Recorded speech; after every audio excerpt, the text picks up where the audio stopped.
nosotros. Jerónimo, dos sectores que según los analistas que podamos consultar están realmente en problemas. Bienvenido. Hola Santiago, muchísimas gracias por la invitación. Un placer. Bueno, sí, tal como decías, la verdad que la situación de las empresas es preocupante y no parecía estar mejorando en el corto plazo. Desde que asume el gobierno de Milei, nosotros tenemos desde la Superintendencia de Riesgo de Trabajo, vemos ahí los datos, que hay 26.400 empresas menos y es un fenómeno que se agranda mes a mes. En el mes de marzo, que es el último dato, se registraron 2.000 empresas menos. Esto equivale a 30 empresas por día que cierran durante la gestión de Milei. 30 empresas por día, no estamos hablando de una por día, que sería un número, estamos hablando de 30 empresas. Acá hay mucho debate, y te lo pregunto a vos, Jerónimo, si el dato viene de la registración que tienen las empresas como para funcionar, o si son compañías que directamente decretan el cierre o la quiebra. No, el dato sale de la Superintendencia de Riesgo de Trabajo, que es donde se registran las empresas para asegurar a sus trabajadores, digamos. Es un dato de empresas que dejan de estar registradas, por lo tanto uno asume que van a cerrar porque salen del sistema, por lo menos de la formalidad. Ahora, Jerónimo, ¿y cuánto bajó de plantilla? Porque he estado hablando con algunas personas que me decían, éramos 50, ahora somos 30 y pico, se está tratando de achicar al máximo los recursos. Algunos le quieren echar la culpa a la inteligencia artificial, la realidad es que mucho tiene que ver con el costo fijo de asumir para cada una de las compañías. Bien, bueno, en el sector del empleo registrado, nosotros, datos muy parecidos, el mapa de la Argentina muestra 216.000 empleos registrados menos durante la gestión de Milei y se da una caída en 22 de 24 provincias.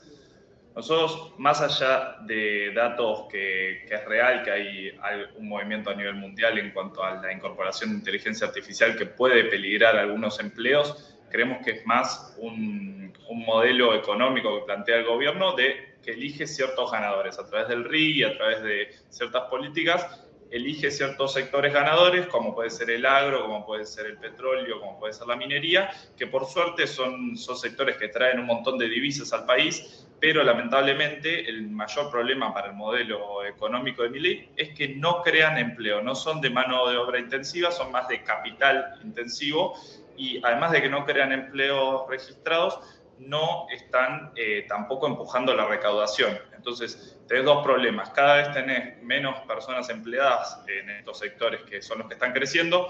Los sectores que caen son los que más mano de obra empleaban, como pueden ser el comercio o la industria. Y al mismo tiempo tenés una caída en la recaudación mes a mes que hace que para sostener el superávit fiscal tengas que cada vez ajustar más el gasto. Entonces, el consumo no se puede ver reactivado por ninguna vía en este contexto. Bueno, ese es algo de los que venimos hablando con muchos analistas y por supuesto una empresa que cierra deja a un desempleado, ese desempleado hoy no puede consumir y si esto se llega a exponenciar aún más, ¿cuál es el resultado? Porque en algún momento uno tiene que ver un cambio o para una mejora o para evitar el deterioro total. ¿En qué instancia estamos, Jerónimo? Porque esa es la gran duda de muchos. ¿Estamos en una transición, como se está queriendo llamar hoy a toda esta debacle? A ver, la realidad es que algunos analistas están hablando de que si llegamos a un piso o no de la crisis. Nosotros lo que vemos, como te contaba los datos, se perdieron 11.000 empleos en marzo, que es el último dato, y cerraron 2.000 empresas, con lo cual no estamos viendo un piso para ese deterioro de la actividad. Lo mismo nos sucede con otros indicadores como pueden ser la morosidad de las familias, la incapacidad de pago de las familias. El último mes, en el mes de abril, tenemos que llegó al 12% la morosidad de las familias. Esto es familias que no pueden pagar sus deudas hace más de 3 meses. Tenés que el 14% de los créditos personales las familias hoy no los pueden afrontar. Tenés el 12% de los pagos de tarjeta de crédito que las familias no los pueden afrontar y está subiendo hace 18 meses seguidos y no hay un mes en el que tenga techo esto. Digamos, son distintos indicadores que podemos ver, pero no estamos viendo un piso en este deterioro. Ahora, pero por el otro lado tengo superávit fiscal, por el otro lado tengo un dólar relativamente controlado y por el otro lado tengo una inflación en descenso.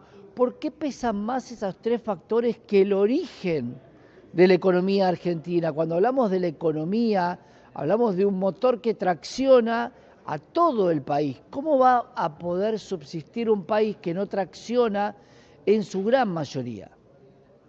Bueno, como vos decís, son buenas noticias. Nosotros estamos viendo que ahora en el acumulado de este año tenemos uno de los mejores superávit comerciales históricos. El superávit comercial medido por el intercambio comercial Argentina del INDEC está en 11.000 millones de dólares y ya es más grande de enero a mayo que el de todo el año pasado. Eso es bueno, digamos, para Argentina que haya sectores que estén trayendo los dólares, pero al mismo tiempo se da una situación en la que el consumidor argentino no está pudiendo consumir esos bienes. Nosotros poníamos ahí en nuestro informe desde el Instituto de Argentina Grande, por ejemplo, el sector de la carne, que está volando en exportaciones, está en momento récord, tiene hoy un 53% de ingreso por exportaciones más que en el 2023, por ponerte un ejemplo, pero al mismo tiempo los argentinos hoy consumen 6 kilos menos de carne vacuna al año que en el 2023. Es decir, tenés a los argentinos pudiendo consumir menos de un bien como la carne, que es tradicional del consumo argentino, y cada vez más carne yéndose al exterior. Que digo, nosotros no queremos poner una causalidad acá de que porque se va al exterior no la están pudiendo consumir los argentinos, sino lo paradigmático de que mientras vuela un sector y afecta a la macro positivamente, en la micro tenés a los argentinos no pudiendo acceder. Hay un inconsciente colectivo de que el superávit debería ser para el país y para tratar de apoyar algunas cuestiones como la educación pública y la salud pública. Sin embargo, cuando hablamos de empleos, muchos estatales han pasado al sector privado. Digo, ¿cómo se va a dar este juego también de para qué quiero el superávit si no lo voy a gastar? ¿Para mantener qué? Si hoy tenés estabilidad económica.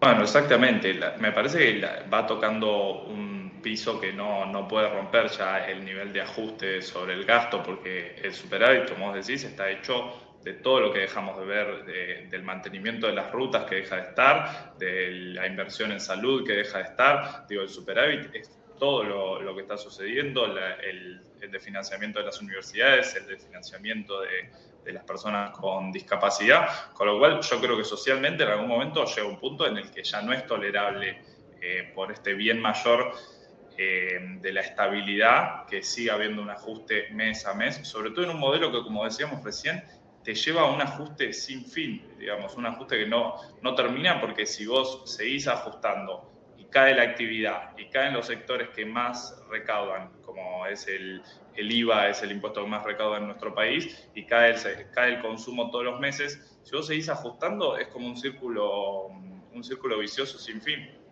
Ahí la imagen que muchos tenemos es una sociedad que se hunde y la realidad es que cuando algo se sigue hundiendo cada vez más, cuando los que están en la superficie ya no escuchan los gritos desesperados o lo que la sociedad necesita, me parece que hay como una distancia cada vez mayor entre lo que la sociedad necesita y lo que el gobierno está haciendo. ¿Sentís, Jerónimo, que puede ser una de las consecuencias que una vez que hiciste un ajuste podrás hacer 20? Puede ser. La realidad es que es verdad que el gobierno no le tiene miedo a seguir ajustando. O sea, ahora le presentaron al FMI, bueno, este es nuestro plan de superávit, y si el Congreso nos complica y nos mete una ley de financiamiento universitario, como sucedió, quizás tengamos que poner un poco de plata ahí, pero si ponemos plata ahí, vamos a ajustar todos estos sectores un poquito más, y no le tienen miedo a eso y lo han hecho ya incluso este año. Ya sacaron un decreto recortando el propio presupuesto que ya estaba muy recortado, y ahora están cumpliendo con una parte de la ley de financiamiento universitario a costa de recorte en otro, digamos. No es un gasto que aumenta y el resto se mantiene igual, sino no le tienen miedo a seguir ajustando.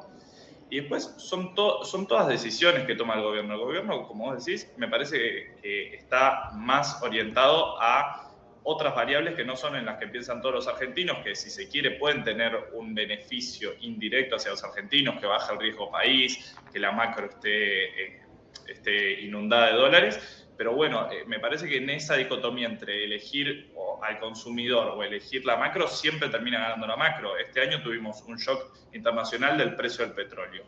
Y el gobierno podía elegir o cuidar un poco más la inflación y que no golpee en el bolsillo del consumidor y cuidar el precio interno, o juntar muchísimos dólares. Lo que hizo fue aumentar un 24% el precio de la nafta a nivel interno y que se triplique el ingreso de dólares al Banco Central por el sector petrolero. Entonces decidieron de vuelta mejorar la macro y aprovechar para juntar dólares y golpear el bolsillo del consumidor. Nosotros fuimos de la región el país exportador neto de petróleo que más aumentó la nafta. Digo, no es algo que pasó en países exportadores como pueden ser México o Brasil, que aumentaron un 5 o un 10% de la nafta. Nosotros aumentamos un 24%.